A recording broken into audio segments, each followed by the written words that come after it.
वाले पश्चिमी सभ्यता के प्रभाव को कैसे रोका जाए? प्रयास तो अपने लोग रोज प्रयास यही कर रहे हैं। दिन में एक बार तो ये चर्चा चली जाती है, गर्लफ्रेंड और लिव इन, ये बहुत बड़ा जहर है। हमारे देश में जहर बहुत मिठास से फैल रहा है। इसे जहर को जहर नहीं माना जा रहा, मिठास से फैल रहा है और इससे बहुत बड़ी हानि हो रही है। जैसे जो बच्चा 2-4 बच्चियों से मित्रता करके व्यभिचार किया है, वो कभी अपनी पत्नी से संतुष्ट नहीं रह सकता, वो व्यभिचारी जीवन भर रहेगा। और जो बच्ची ऐसे आचरण करती है, वो कभी अपने पति से संतुष्ट नहीं हो, वो 2-4 मित्र करेगी। और जहां ऐसा परिवार होगा, उस परिवार की हालत क्या होगी? सोचो कि उस परिवार की हालत क्या होगी जहां वो देख रहा मेरी पत्नी किसी और से, मेरा पति किसी और से। वो परिवार ही क्या होगा? वो बिखरा हुआ परिवार का स्वरूप हर समय जलन और अशांति पैदा करेगा। तो ये हमारे देश की परिपाटी नहीं है, ये बाहर ऐसा भले हो, लेकिन ये बड़ा पवित्र धर्ममय देश है। यहाँ तो एक बार जिसका वरण कर लिया, दुख सुख सहते हुए पूरा जीवन निर्वाह कर दिया। तो ऐसा हमारे समाज का स्वरूप था कि एक बार जिसका वरण किया, चाहे वो पत्नी हो चाहे पति हो, तो दुख सुख जैसा भी स्वभाव एक दूसरे का, वो सहते हुए पूरा जीवन आनंद पूर्वक निपटा दिया। अब तो ऐसा बहुत कठिन हो रहा है।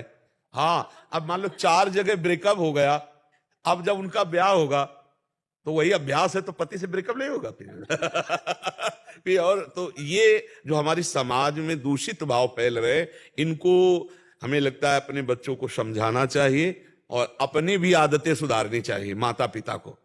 माता पिता को धैर्यवान बनना चाहिए कि हमारे आचरण हमारे बच्चों पे पड़ते हैं, और बच्चों को दोस्त की तरह बैठकर समझावे कि ये जो आचरण है जीवन में बहुत हानिकारक है। परिपक्व अवस्था में ब्याह आदि करके वो गृहस्थी के भोग भोगना अलग बात है, लेकिन इस तरह का व्यभिचार करने से जीवन ही नष्ट हो जाता है, जीवन ही अपवित्र हो जाता है। तो इसमें आप लोगों को भी सहयोग देना होगा और हमारे नौजवान भाइयों को सहयोग देना होगा, तब ये बहुत बड़ा वायरस है।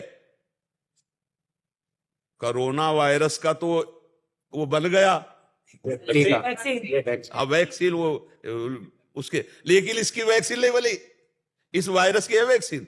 ज्ञान के द्वारा, भले विवेक के द्वारा हटा दो, नहीं तो फैलता चला जा रहा है, जन जन में फैलता चला जा।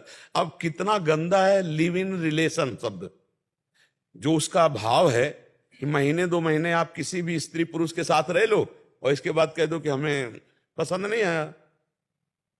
बाजार की तुमने चीज समझी है क्या? अब उसका तो जीवन खराब हो गया, अब वो कहां जाए? तो लेकिन वो भी ऐसे, यही तो होता है अर्थ ना लिव इन रिलेशन का, कि आपका जब तक मन हो तब तक आप बने रहो साथ, जब मन नहीं तो आप हट जाओ। कोई आपके ऊपर सरकारी कानून भी नहीं कि आप क्यों हट रहे हैं। क्या यार, वे विचार की कैसे मन की उत्साह देने वाली ये सब बातें। ऐसा नहीं। हमारे यहाँ बहुत पवित्र माना जाता है कि स्त्री पुरुष बड़े पवित्र भाव से जब पाणी ग्रहण लेते हैं तो जो संतान है वो राष्ट्र भक्त, भगवत भक्त। ऐसे अब जैसे आपके संस्कार फिर कूड़ादानों में संतानें पड़ी देखी गई, बच्चियां कूड़ादानों में, छोटे छोटे नवजात शिशुओं को लोग फेंक जाते। क्यों फेंक गए? यही लिव इन रिलेशन, यही गर्ल फ्रेंड और बॉय फ्रेंड का जो नौटंकी नाटक है ना, यही है इस अपराध का जनक, यही है इस अपराध। क्योंकि अगर आप धर्म पूर्वक संतान उत्पन्न किए होते